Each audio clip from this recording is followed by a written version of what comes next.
What's up, y'all? It's your boy Roscoe P with another one of my tales from overseas. This one's gonna be a little bit different. I know in the last video I talked about my first trip to Montreal and how that affected me and how I did, what I did and some of the things that I interacted with. But I mentioned about the food, and this one's gonna be about just food worldwide, but specifically in Montreal too. If you like this content, hit the like button, subscribe. It'll definitely bring more notice to my channel, and I can share my stories with other people as well. So food. When you go overseas, you start to see different types of food, different ways food is cooked. It blows your mind as to what you can experience in a culinary fashion. I'm a foodie. I love sampling different foods from different cultures. My main rule is I'll try everything once. And I've had some eclectic things. I've had some things that are kind of ridiculous. I've had things that were questionable for a North American palate, in my eyes at least. And a lot of the people probably won't think that, but I thought that. I'll give you an example. Some of the things that they eat in Japan, a delicacy is raw horse meat. Excuse me. It's cubes, about yay big, of horse meat, and it's raw. It's like sushi. They consider it a delicacy. It's a good thing. They like it. I tried it. Suffice to say, it wasn't really for me. But I tried it. Who knows? I might have liked it. But yeah, so getting back to what I'm saying, I've tried different things from different places. Japan, the food was fantastic. Fresh, delicious, made like right there for you. A lot of times when you go to these little ramen restaurants or little restaurants, it's made for you right there. One of the things that I realized eating overseas, especially in Japan, is that the portions when it comes to America are smaller, especially in Japan. One of the things that kind of had me like iffy about Japanese food was, you feel like a glutton because the portions are so small, So you're used to eating big portions or large fries in America, or you're used to drinking a large soda or anything that is a lot larger than what it should be, to be honest with you. Not a lot of people outside of America eat like Americans. We eat a lot. So one of the things that threw me off when I first got there was if you go into a McDonald's and you order a large, the large is the size of a medium. The medium is the size of a small, and the small is a kitty cup. So it's the same with fries. It's the same with everything in Japan. The sizes aren't that big. So you find yourself, as an American, when I first got there, I found myself eating more and more and more. Plus I played basketball, so I was burning a lot of calories. So I was eating more and more and more and more and more. So, but the food was delicious. So I didn't mind it. I didn't mind eating a lot. One of the things that I have to say is that when you go different places, you find out how different things are cooked and how different things are prepared. It's the same ingredient. And the sizes of things, not just the portion, but the actual size. Like a chicken breast in America isn't the same size as a chicken breast in Japan. A chicken breast in Japan is way smaller because it's the size of a real chicken. In America, we tend to put steroids in food and make them bigger, which is, I feel like, the reason why people are so big here. It's a product of what they put into the food, but that's another story for another time. But the chickens were smaller, chicken breasts were smaller, and people always tell me that's the right size of chicken breast, and I believe it. As Americans, we just get bigger stuff. There are different ways of cooking in America too, but you find it, Japan was more farm to table. But I digress. In terms of Montreal though, and their cooking, fantastic. Montreal cooking is probably some of the best cooking I've ever tasted. And that's predicated on the fact that in Montreal, it has a lot of French influence. And the French are great cooks. They do know what they're doing. And in Montreal, it's farm to table a lot of the times. You get to a nice restaurant, and a lot of the times it's fresh. It's super fresh. It's farm to table. The guy's cooking it almost in front of you. You can watch him cook it, and it is ridiculous. I went to this one restaurant, and it was fantastic.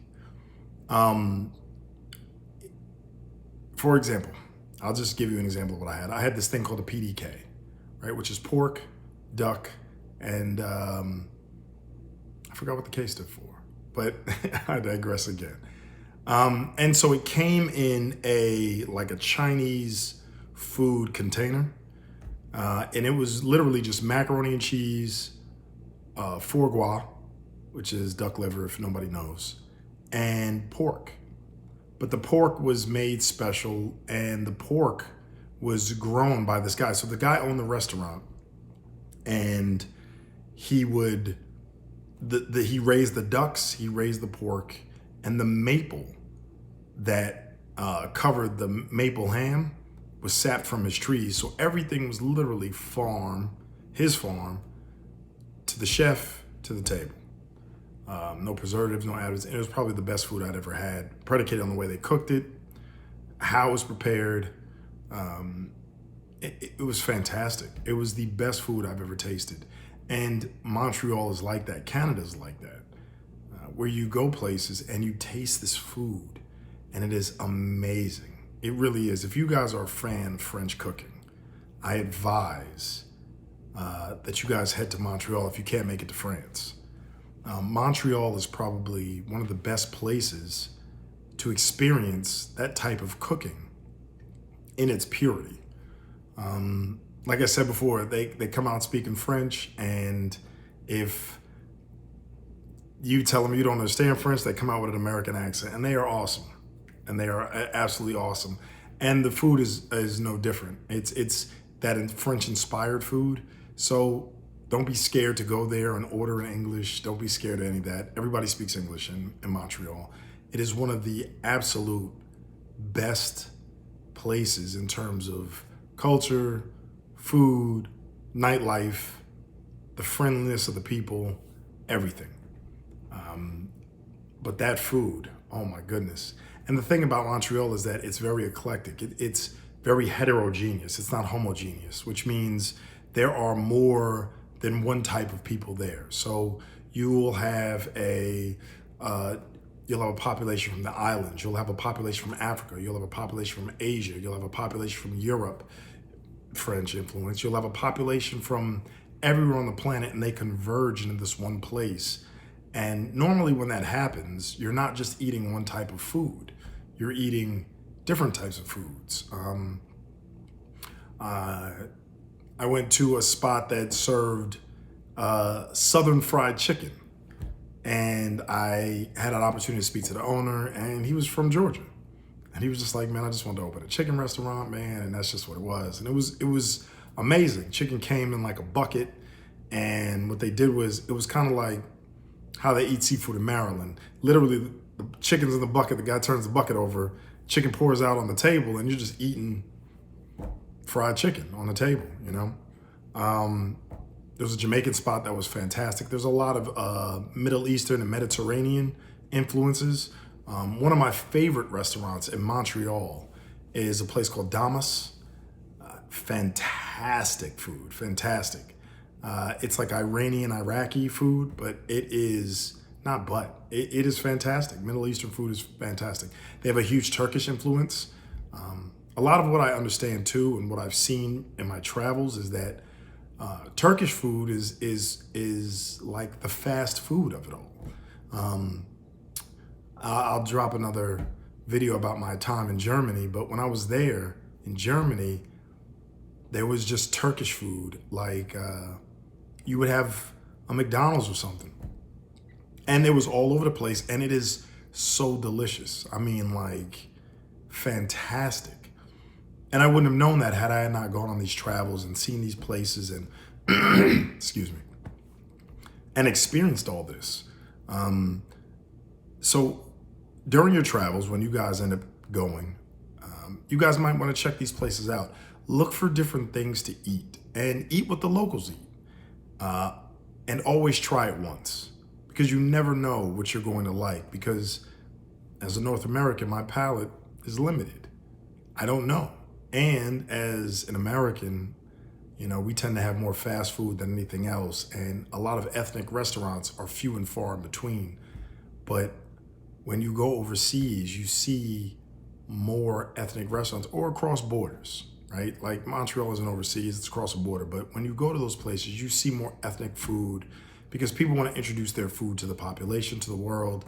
And it's a better environment when that happens. You get to experience a different culture and a different people through the food. And it's a great way to learn about another person's culture, is really through the food. And that's why I love Canada. That's why I love Montreal, because you experience different levels of food, and you can experience different levels of the culture. So that was a long tale, man. It's just different foods from different places. What I'll start to do is I will, when I talk about the place I'm talking about, I'll talk about the food there too, my food experience as well. But that was just kind of an intro. Montreal food is fantastic. I highly recommend everybody going to Montreal. It is probably one of the best places on this planet, to be honest with you. Food, culture, people, it makes a difference. So there it is. That's Roscoe P's Tales from Overseas, or Food Tale from Overseas. Hey, again, if you like this content, hit the like button, subscribe, and I can make more. All right? I'll see y'all for another tale.